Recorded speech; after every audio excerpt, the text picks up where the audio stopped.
बिहार की सियासत में 2025 के महासंग्राम की बिसात बिछने लगी है।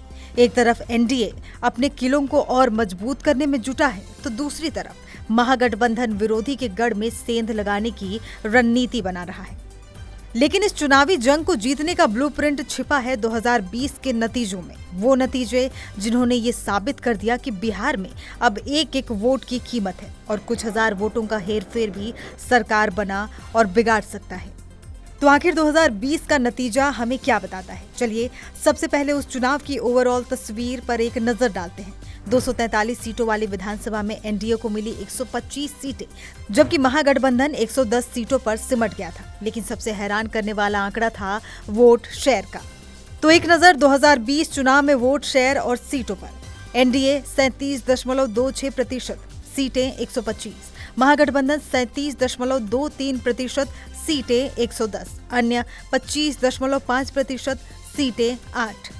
ये तो थी पूरे राज्य की कहानी, लेकिन बिहार की असली सियासत उसके अलग अलग क्षेत्रों में बसती है। चलिए अब बिहार के सियासी नक्शे को 7 हिस्सों में बांटकर समझते हैं कि 2020 में कहां किसका दबदबा रहा। सबसे पहले बात मिथिलांचल और तिरहुत की, जो सीटों के लिहाज से सबसे बड़े इलाके हैं। 2020 में इन दोनों ही क्षेत्रों में एनडीए ने निर्णायक बढ़त बनाई। मिथिलांचल में एनडीए ने 30 सीटें जीती और तिरहुत की 70 में से 36 सीटों पर कब्जा किया।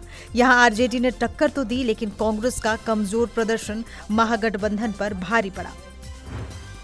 अब रुख करते हैं मगध का, जो 2020 में महागठबंधन का सबसे मजबूत गढ़ बनकर उभरा। यहाँ की 47 में से 30 सीटों पर महागठबंधन ने जीत दर्ज की, जबकि एनडीए सिर्फ 17 सीटों पर सिमट गया। आरजेडी और कांग्रेस दोनों ने यहाँ शानदार प्रदर्शन किया। 2025 में एनडीए के लिए सबसे बड़ी चुनौती इसी गढ़ को भेदने की होगी। और अब बात उस इलाके की जहाँ का समीकरण सबसे दिलचस्प और कांटे का है, सीमांचल। मुस्लिम बहुल इस इलाके की 32 सीटों पर मुकाबला बराबरी का रहा। महागठबंधन को 13 तो एनडीए को 12 सीटें मिली। हालांकि यहां ओवैसी की पार्टी ने भी 5 सीटें जीतकर दोनों का खेल बिगाड़ा था। तेजस्वी यादव का दावा है कि वो सभी नेता पुराने आरजेडी के ही थे, जो अब घर लौट आए हैं। बाकी बचे अंक कोसी और शाहाबाद क्षेत्रों में एनडीए का पलड़ा भारी रहा। शाहाबाद में एनडीए ने 19 सीटें जीती तो अंग प्रदेश में 18 सीटों पर कब्जा किया। कोसी में भी एनडीए मामूली अंतर से आगे रहा। ये वो इलाके हैं जहां बीजेपी और जेडीयू का कॉम्बिनेशन सबसे ज्यादा सफल रहा है। तो तस्वीर साफ है, बिहार का सियासी समीकरण किसी एक गठबंधन के पक्ष में नहीं है। कहीं एनडीए का किला है तो कहीं महागठबंधन का गढ़।